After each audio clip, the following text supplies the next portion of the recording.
Hello दोस्तों, welcome back to let's do chemistry channel. तो दोस्तों आज हम बात करेंगे उत्तराखंड की जैव विविधता, जो टॉपिक दिया हमारा एलटी में, उसके बारे में। तो हम एक वीडियो बना चुके हैं, यानी जो नेशनल पार्क पर आई है। और अगर आपको वीडियो ढूंढने में थोड़ा सा टाइम लग रहा है या नहीं मिल पा रही है, तो मैं उसका लिंक डिस्क्रिप्शन बॉक्स में दे दूंगा, तो आप वहां पर जाकर क्लिक करके आप उस वीडियो को जरूर देखिएगा। ओके। और उस वीडियो में जितने भी इंफॉर्मेशन है एलटी में, उसके उससे बाहर कोई क्वेश्चन नहीं आएगा। ओके। तो याद रखिएगा, बहुत सारा डिटेल वीडियो बना रखा है मैंने उसमें। ओके। तो सारे नेशनल पार्क और वो कब आए और उनके बारे में सारा एक्सप्लेन किया गया है। ओके। तो आज हम इसी में थोड़े से उस मतलब जैव विविधता वाला टॉपिक ही है, लेकिन उसमें जो अन्य टॉपिक हैं, यानी सब टॉपिक कह सकते हैं, उस पर बात कर रहे हैं। ठीक है। तो उनमें क्या क्या जाता है, एक तो उत्तराखंड के वन्य जीव अभयारण्य या बिहार, ये सारी बातें हम करेंगे आज। ठीक है। तो सबसे पहले हम उत्तराखंड के वन्यजीव विहार के बारे में जानेंगे। ओके। तो उत्तराखंड के 7 वन्यजीव विहार हैं और उनका जो कुल क्षेत्रफल है दोस्तों, वो है 2683.73 किलोमीटर स्क्वायर है। ओके। तो जैसा कि आपको दिख भी रहा है, ओके, यहाँ पर ये डेटा आप लिख लीजिएगा अगर आप नोट बना रहे हैं तो। और दूसरा नंबर क्या लिखा है कि वन्यजीव विहार में जैव विविधता का संरक्षण इन सीटू संरक्षण विधि से होता है। इन सीटू में क्या होता है ना, ये बहुत महत्वपूर्ण है। इन सीटू क्या होता है, जैसे कि इन सीटू मतलब हो गया कि वो जैसा है वैसा। आई मीन अगर कोई टाइगर को देखा जा रहा है हम, ठीक है, तो टाइगर को ऐसे नहीं कि हम कोई जू में लाके रखेंगे। टाइगर जंगल में रहता है तो उसको वैसे ही संरक्षित किया जाएगा, लेकिन उस पर निगरानी रहेगी कि या तो ड्रोन कैमरा से या नॉर्मल कैमरा लगा के ऐसे निगरानी करेंगे, लेकिन वो जैसे प्राकृतिक रूप से रहता है वैसा ही रहेगा। ओके। उसको हम दूसरी जगह ले जाके संरक्षित नहीं करेंगे। ठीक है। तो इन सीटू ये जो मेथड होती है, ये बहुत महत्वपूर्ण होती है। ये केमिस्ट्री में भी बहुत जगह लागू होती है इन सीटू मेथड। ओके। तो कीप इन माइंड, ये शब्द बहुत महत्वपूर्ण है। ओके। हमारे जनरल नॉलेज के लिए भी और हमारे एक व्यक्तित्व के लिए भी ये शब्द बहुत महत्वपूर्ण हो जाता है। तो इन सीटू बहुत महत्वपूर्ण है शब्द। ठीक है। आगे बात करते हैं। राष्ट्रीय पार्क की अपेक्षा मानव गतिविधियों में कुछ छूट होती है, जैसे घास काटने, लकड़ी चुगने या लकड़ी काटने आदि। तो यानी जैसे कि राष्ट्रीय जो नेशनल पार्क होते हैं ना, उसमें तो ना आप घास काट सकते हैं, ना लकड़ी ला सकते हैं, ना अपने गाय भैंसों को चुगने के लिए डाल सकते हैं उसमें। लेकिन जो ये हमारे वन्यजीव विहार होते हैं ना, इसमें आप घास काट सकते हैं। ओके। यानी जो लोकल लोग हैं, जो अपना जो जीवन चलाते हैं, जीविका चलाते हैं गाय भैंसों से या घास बेचकर या लकड़ी काटकर, तो वो उस फॉरेस्ट से यानी वन्य जीव विहार से घास ला सकते हैं या लकड़ी ला सकते हैं, अपने गाय भैंसों को चुगा सकते हैं। ठीक है। तो ये सब कर सकते हैं बिहार में, जबकि नेशनल पार्क में ये सब पाबंदी होती है। आगे बात करते हैं दोस्तों। मालन पशु विहार पौड़ी के लैंसडाउन वन प्रभाग क्षेत्र के अंतर्गत आता है और गोविंद वन्यजीव विहार राज्य का पहला वन्यजीव विहार है, जिसे स्नो लेपर्ड परियोजना 1990-91 के तहत प्रतिबंधित है। तो दोस्तों ये बहुत महत्वपूर्ण है, इसे याद रखिएगा क्या, कि मालन पशु विहार लैंसडाउन वन प्रभाग क्षेत्रफल के अंतर्गत आता है, ये तो हमें पता ही है। ओके। इसको भी हाईलाइट कीजिएगा। उसके बाद बात करते हैं, जैसे कि गोविंद वन्यजीव विहार है ना, वो राज्य का यानी उत्तराखंड का पहला वन्यजीव विहार है। तो पहला वन्यजीव विहार कौन सा है? गोविंद वन्यजीव विहार। Keep in mind. ओके। आगे बात करते हैं।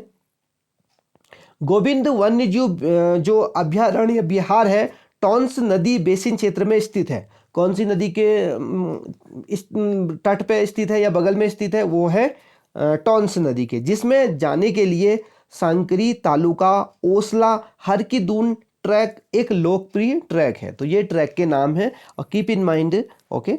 यस। कौन कौन सी? सांकरी तालुका ओसला हर की दून। ओके। अब बात करते हैं हम सारे जो हमारे बिहार है उनके बारे में, एक साथ जो डेटा है हमारे पास। ठीक है। तो पहला ये डेटा बहुत महत्वपूर्ण हो जाता है। अगर आप ये जो लिस्ट है ना, इसको कहीं पर बना के आप जहाँ पर स्टडी टेबल जहाँ पर भी आपकी हो वहाँ पर चिपका दे तो बहुत महत्वपूर्ण होगा, वो आप हमेशा आपको डेटा याद रहेगा। ठीक है। तो ये लिस्ट बहुत महत्वपूर्ण है। तो ये टोटल देखो 7 के 7 ये वन्यजीव विहार इसमें दिए हुए हैं। ठीक है।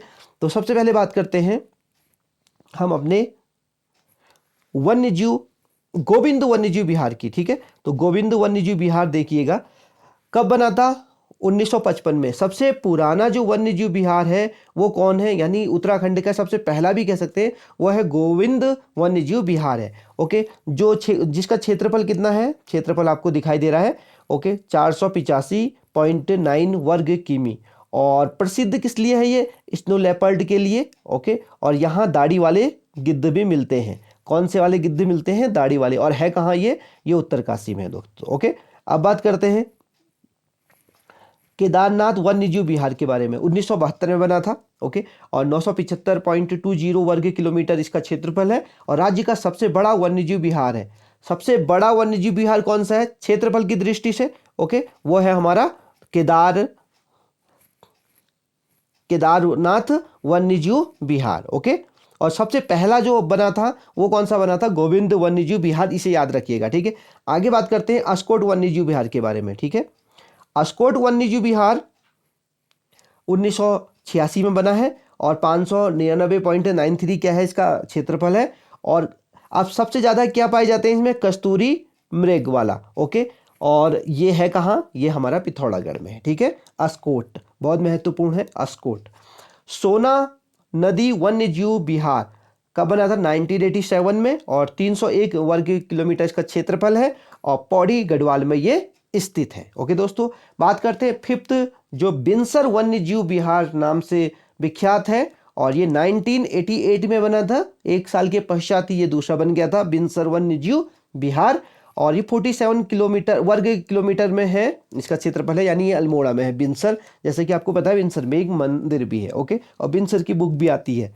ओके, और एक और चीज़, ये सबसे छोटा, ये छोटा नहीं, इससे छोटा भी एक हमारे पास वन्यजीव विहार है। कौन सा है, अगला हमारा 6 नंबर का मसूरी वन्यजीव विहार, जो 1993 में बना था। केवल 10.82 वर्ग किलोमीटर इसका क्षेत्रफल है, और इसका जो पुराना नाम था, इसका पुराना नाम क्या था, माउंटेन क्वेल, यानी पहाड़ी बटेर। क्या नाम था इसका, पुराना नाम क्या था मसूरी वन्यजीव विहार का, पहाड़ी बटेर। और है कहाँ ये, मसूरी देहरादून में। Okay, keep in mind. सबसे छोटा वन्यजीव विहार कौन सा है, मसूरी। सबसे बड़ा कौन है, केदारनाथ। सबसे पुराना कौन है, जो सबसे पहले आया, वो है गोविंद। ओके, अब बात करते हैं सेवंथ कौन सा है, नंधौर वन्यजीव विहार। ओके, और दूसरी और बात है कि 2012 में बना है, लेटेस्ट बना है। ओके, तो ये डेटा भी बहुत महत्वपूर्ण हो जाता है। ठीक है, ये डेटा भी बहुत बार पूछा जा रहा है, तो आपको उसके सन के साथ सन भी याद रखना है, और उसका क्षेत्रफल भी याद रखना है। ठीक है, तो अब एक और चीज़ कि और वो कौन कौन से जिले में फैला हुआ है, ये भी महत्वपूर्ण है। तो देखो, इसका जो क्षेत्रफल है ना नंदौर का, वो है 269.95 वर्ग किलोमीटर, और ये नैनीताल और चंपावत 2 डिस्ट्रिक्ट में फैला हुआ है। इसको याद रखना है आपको। ठीक है, जैसे वो बार बार पूछ लेता है कि कॉर्बेट कितने डिस्ट्रिक्ट में फैला हुआ है, तो आपको पता होता है कि पौड़ी और नैनीताल में फैला है। तो ऐसे क्वेश्चन वो पूछ सकता है कि राजा जी, हाँ, और आप कमेंट करिएगा कि जो हमारा राजा जी नेशनल पार्क है ना, वो कितने जिलों में फैला है, और उन जिलों के नाम कमेंट करिएगा। ओके, यस, अगर आप कमेंट करेंगे ना तो आपका रिवीजन होगा, keep in mind. Okay, yes, तो आगे बात करते हैं हम उत्तराखंड के रामसर स्थल।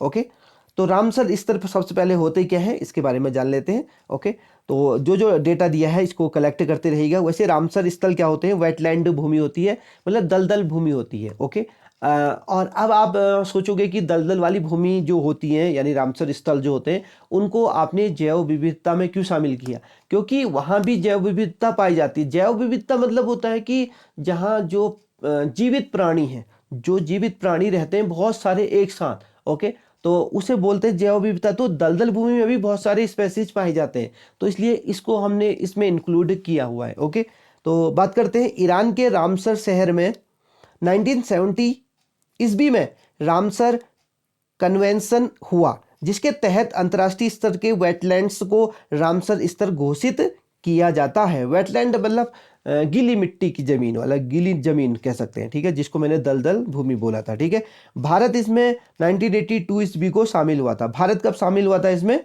रामसर कन्वेंशन में, वो हुआ था 1982 में। कीप इन माइंड, कब हुआ था, 1982 में। तो इसको हम हाईलाइट कर देते हैं। आगे बढ़ते हैं। आसन वेटलैंड संरक्षण आरक्षित उत्तराखंड का पहला और देश का 38वां रामसर 2020 में घोषित हुआ, जो देहरादून के यमुना और आसन नदी के संगम पर स्थित है। तो दोस्तों जो सबसे पहला हमारा रामसर है वो कहाँ है? आसन वेटलैंड संरक्षण आरक्षित उत्तराखंड का पहला क्या है? रामसर है। ठीक है, और ये देश का कौन सा है? हमारे भारत के 38वां रामसर घोषित हुआ था। कब हुआ था? 2020 में हुआ था। तो दोस्तों ये वाला डेटा बहुत महत्वपूर्ण है। ओके, और कहाँ पर है? देहरादून के यमुना आसन नदी के संगम पर है। कहाँ पर है? यमुना और आसन नदी के संगम पर। तो ये डेटा को लिखना मत भूलना, ये महत्वपूर्ण है। आगे बढ़ते हैं। आसन कंजर्वेशन रिजर्व का उद्घाटन 14 अगस्त 2005 में तत्कालीन राष्ट्रपति एपीजे अब्दुल कलाम ने किया था। आसन वेटलैंड्स संरक्षण आरक्षित चक्राता वन प्रभाग के अंतर्गत 444.4 हेक्टेयर में फैला है। यह जलाशय साइबेरियन पक्षियों के सैरगाह के लिए जाना जाता है। ओके, तो ये है हमारा कौन सा वाला? आसन वेटलैंड का जो क्षेत्रफल है वो 444.4 है। ओके, ये आसन के बारे में है। और दूसरा ये जो जलाशय है ये किसके लिए? सैरगाह के लिए बनाया गया है। यह है साइबेरियन पक्षियों के लिए। किसके लिए? साइबेरियन पक्षियों के लिए। Keep in mind. ओके, आगे बात करते हैं जो हमारे उत्तराखंड के 4 संरक्षण आरक्षित जो स्थान है उनके बारे में। ठीक है, ये भी बहुत महत्वपूर्ण है। तो सबसे पहले ये लिस्ट भी बहुत इंपॉर्टेंट है, तो इसको भी याद रखिएगा। सबसे पहले हमारा जो आसन है, ठीक है, आसन वेटलैंड आरक्षित है, वो 2005 में बना था। ओके, और कितना इसका जो क्षेत्रफल है वो है 444.4 वर्ग हेक्टेयर, और जबकि है कहाँ? ये देहरादून में स्थित है। आगे बात करते हैं। झिलमिल वेटलैंड आरक्षित 2005 में बना था। ओके, और इसका जो क्षेत्रफल है वो बहुत ज़्यादा है। ओके, उसका क्षेत्रफल 3783.5 वर्ग हेक्टेयर, वो भी हरिद्वार में है। ओके, पौलगढ़ या पवालगढ़, ओके, ये है हमारे वेटलैंड आरक्षित पौलगढ़, जिसका अभी हाल में ही जिक्र आया था कि पौलगढ़ वेटलैंड आरक्षित का नाम बदल के सीतावनी वेटलैंड आरक्षित रखा जाएगा।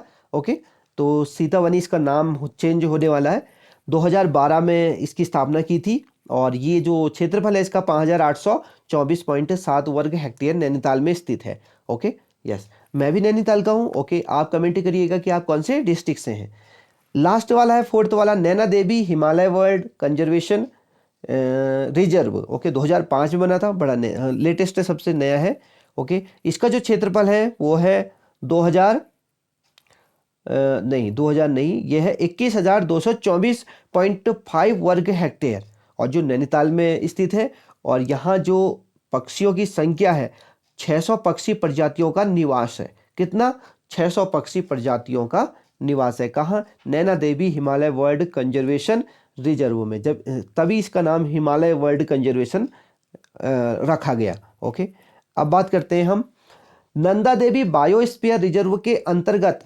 Nanda Devi biosphere reserve, Nanda Devi biosphere, जैसा कि आपको पता है कि यूनेस्को ने इसे विश्व धरोहर के रूप में भी भैया मान्यता दी है। ओके, और अंतर्गत लगभग 5860 वर्ग किमी क्षेत्रफल सम्मिलित किया गया है।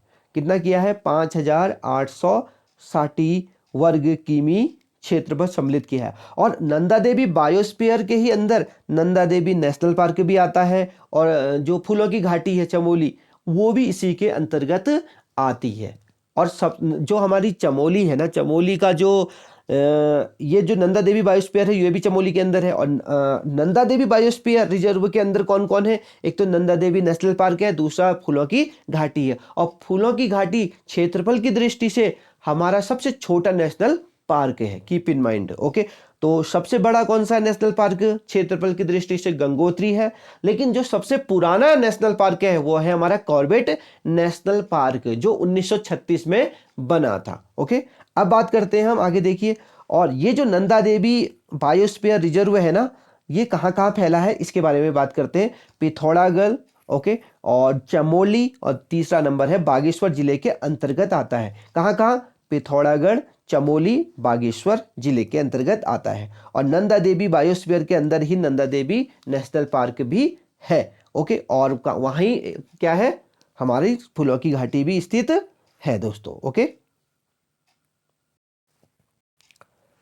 तो दोस्तों कमेंट करिएगा कि वीडियो कैसी लगी, और अगर कोई अन्य टॉपिक है, कोई भी क्वेरी हो, कोई भी कन्फ्यूजन हो, तो प्लीज़ कमेंट करिएगा। ओके, नेक्स्ट वीडियो में उसी टॉपिक पे लेके आऊँगा। तो तब तक के लिए हैप्पी लर्निंग, जय हिंद, जय भारत।